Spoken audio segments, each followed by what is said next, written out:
চলো আমি তোমাদেরকে আজ শোনাই কোকি কি বলছে লাইভে। সে লাইভে এসে সবাইকে বলে I love you all so much, মানে সে ভালোবাসা দিয়ে শুরু করে। তারপর তাকে অনেকবার মেসেজ করা হচ্ছিল যে ইংলিশে কথা বলার জন্য। তখন সে একটু বিরক্ত ফিল করে, যার জন্য সে বলে যে তারপর জঙ্কুক বলে, but please don't ask me to speak English. মানে কিন্তু প্লিজ আমাকে ইংলিশ বলতে বলো না। এই যে এখানে কোকি একদম বাচ্চাদের মতো বায়না করলো, ও ইংলিশ বলতে লজ্জা লাগে। তারপর সে আবার বলে, you should try learning Korean instant.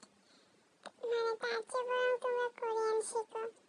মানে কি, উল্টো আমাদেরকেই ধরে দিল, বলতেছে ইংলিশ চাইলে আমি কেন বলবো তোমরা কোরিয়ান শিখো, মানে আমাদেরকে বলতেছে কোরিয়ান শেখার জন্য।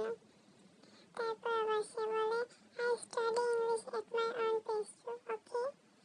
মানে আমিও চুপচাপ নিজের মতো ইংলিশ প্র্যাকটিস করি, ঠিক আছে। মানে ও নিজেও শিখতেছে কিন্তু ক্যামেরার সামনে প্রেশার নিতে চায় না।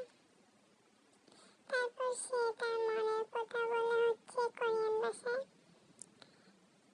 আমার তো ইংলিশ বলতে ইচ্ছে করে, আমি তো কোরিয়ান আর আমি নিজেই তো কোরিয়ান ঠিক মতো পারি না। আর এই লাইনটা শুনলে বুকটা কেমন করে। ও বলতেছে আমি তো কোরিয়ান ছেলে, আমার নিজের ল্যাঙ্গুয়েজ তো পারফেক্ট না, তোমরা আমাকে ইংলিশ নিয়ে জাজ করো না প্লিজ। মানে সে একদম মজা করে বলতেছিল। তারপর আবার সে বলে, I want to speak English to, আমার ইংলিশ বলতে ইচ্ছে করে। মানে ও চায় কিন্তু সময় লাগবে, তাই ওকে একটু স্পেস দেওয়ার এটাই, মানে